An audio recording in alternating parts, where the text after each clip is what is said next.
அதுதான் first enjoyment. நாங்கள் வந்து கார்டனுக்குலாம் போவோம். அதெல்லாம் நாங்கள் உங்களுக்கு வீடியோவாக அப்லோட் பண்ணுறோம். அது வரைக்கும் நீங்கள் வந்து இதை பார்க்கலாம்.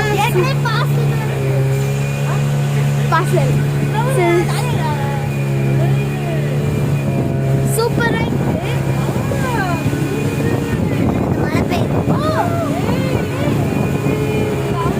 அடிக்குது நம்ம மேல. ஸோ கைஸ் நம்ம போட்டிங் போனதுக்கப்புறம் நம்ம வந்து வீடியோ எடுத்துருவோம். ஐ திங்க் நம்ம நெக்ஸ்ட் ஹோட்டல் போக போகிறோம். ஸோ நம்ம ஹோட்டல் போகும்போது இந்த வீடியோ ஆன் பண்ணுவோம்.